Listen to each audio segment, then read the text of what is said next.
everyone, welcome back to the Library of Parthos. My name is Sarah and today we are unboxing Owlcrate and Illumicrate for the month of September.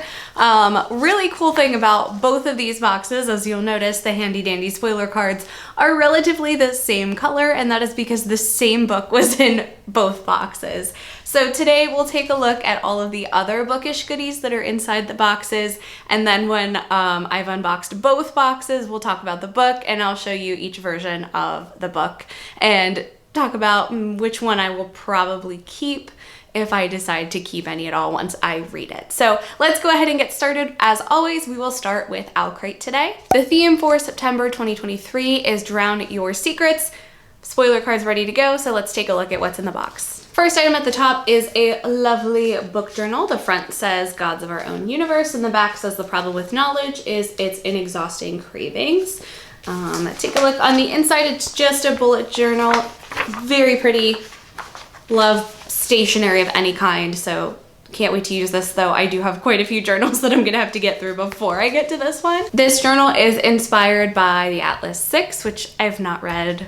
What a surprise. Next up, we have a corduroy bag inspired by A Lesson in Vengeance. I love corduroy. I feel like it definitely gives me fall vibes. I don't wear a ton of corduroy though, because where I live, it usually doesn't start getting like cold until after like, I don't know, after Halloween. Like it's a little bit chilly now, but like most of the time I can be outside comfortably in a t-shirt. So the mornings are a little bit cool, but that's really about it. So corduroy to me is like a really warming material, so I don't wear a ton of it in the fall.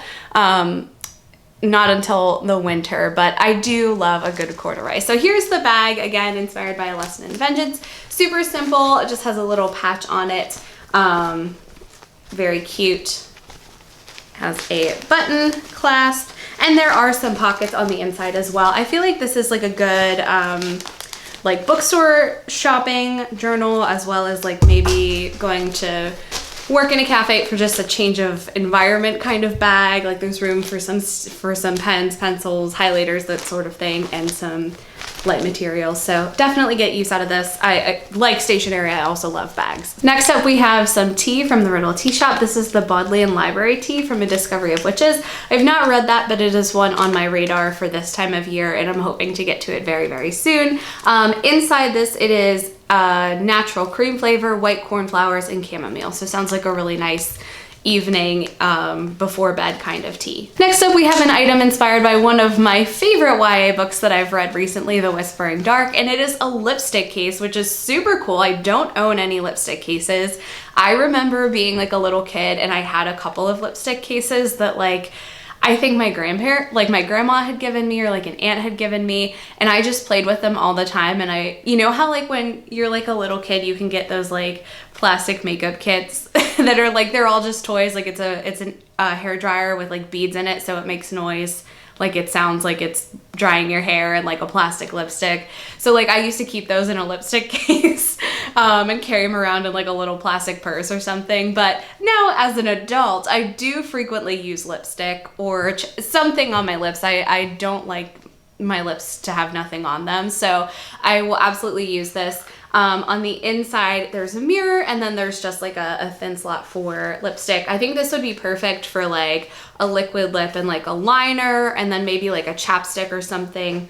Oh, actually there's like a little pocket back here too. I didn't see that the first time. So definitely gonna get use out of this. This will be going right into my purse. And last but not least, for Owlcrate, we have the Treasured Tomes pin for this month. This is based on Babel, which is right over there in the display of books, which are all things I haven't read yet, so you can figure that one out. But I love these pins. I love displaying them. I finally got them all hung up on a banner that is over on this side of the room, so I can't wait to add this one to the collection. So as I said, I'm gonna hold off on the book because it's the same in both boxes. We're gonna do that last. So let's move on to Illumicrate. I've got the handy dandy little spoiler booklet here to talk us through everything in the box. So let's go ahead and take a look. All right, first item in here is another book pot that I can add to my shelf. I'm just staring at all of the book pots on the other side of the camera that I have no idea what to do with. I might have to get some help from Jess at GlueLaLa for some quick, easy DIYs with these book pots. But this one's super cute. I do love that it's pink. It is a tale of Gothic romance, and on the back, I guess backside, it says love stories that will haunt your dreams.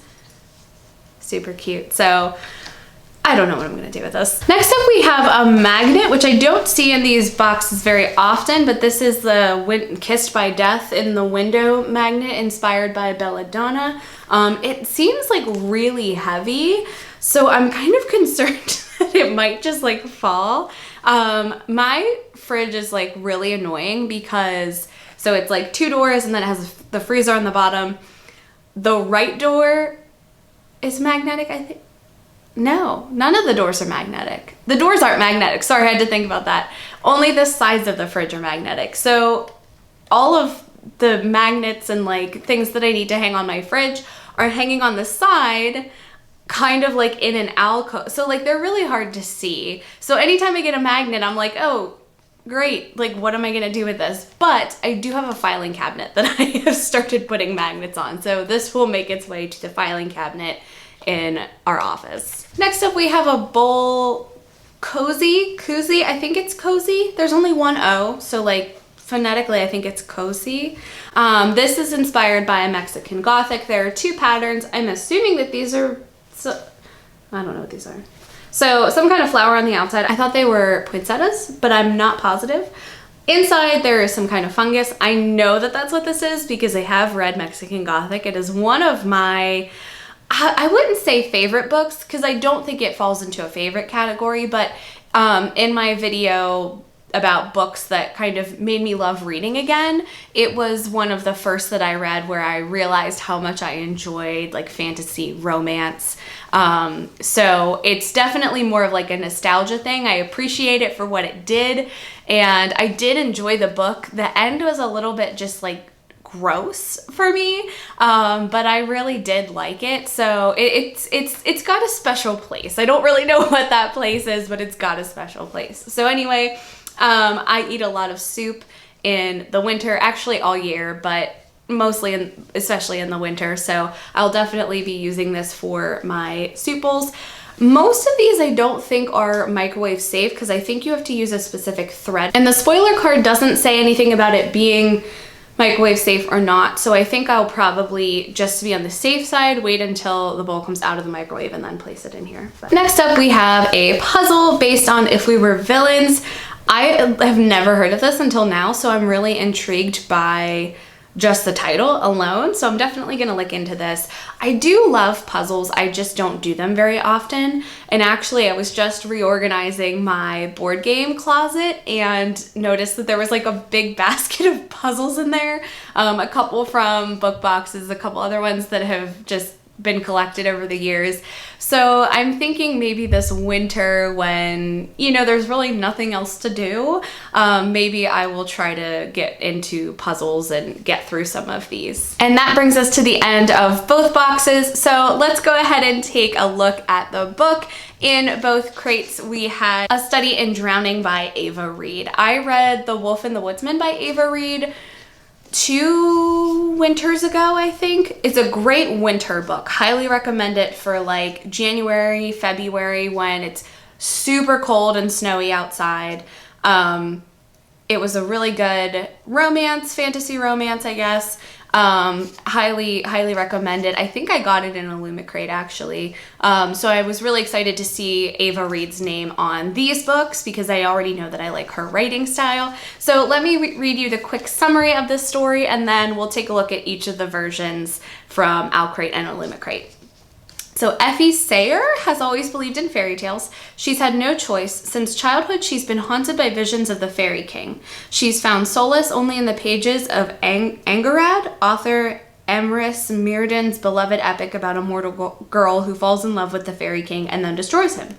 Effie's tattered, dog-eared copy is all that's keeping her afloat through her stifling first term at Lear's prestigious architecture college. So when Myrddin's family announces a contest to design the late author's house, Effie feels certain this is her destiny. But Hereth Manor is an impossible task, a musty, decrepit estate on the brink of crumbling into a hungry sea. And when Effie arrives, she finds she isn't the only one who's made a temporary home there. Preston Helroy, a stodgy young literature scholar, is studying Meerden's papers and is determined to prove her favorite author is a fraud. As the two rival students investigate the reclusive author's legacy, piecing together clues through his letters, books, and diaries, they discover that the house's foundation isn't the only thing that can be trusted. There are dark forces, both mortal and magical, conspiring against them, and the truth may bring them to ruin.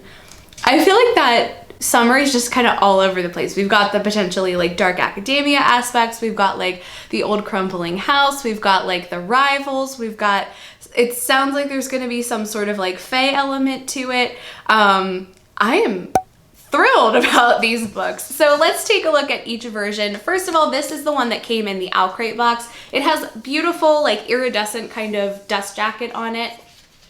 There is art on the inside of the dust jacket as well as the book itself. So here's what the inside of the dust jacket looks like. It's reversible, which I didn't notice the first time. And the book itself has art on it, so I'm assuming that's Effie. On the back it says, "I was a girl when he came for me, beautiful and treacherous, and I was a crown of pale gold in his black hair." The cover art on the inside, very nice as well. So, super pretty version of the book. Let's take a look at the Illumicrate version. So also got some like iridescent gold on the outside, and there are of course the sprayed edges. Nothing on the inside of the dust jacket, but there is art on the inside of the book itself. Take a look at the back. I think it's the same. Yeah. Oh, and of course the book without the dust jacket is beautiful. So I'm really excited about both copies of this book. I think if I'm going to keep one after I read it, I think it's probably going to be the Owlcrate one. I just like the art a little bit more, though this is going to be a hard choice. I may end up keeping both of them. I'm not sure. I did that with both copies of the Luminaries that I got in each box. I love that book so much, and both copies had unique things to them. I didn't want to pick or choose, so I just kept both of them. So we'll see what happens with these books once I eventually get around to them, though they sound like they're a really good read for this time of year. So that's it for this video. As always, thank you so much for watching. Don't forget to like and subscribe, and I'll see you guys soon. Bye.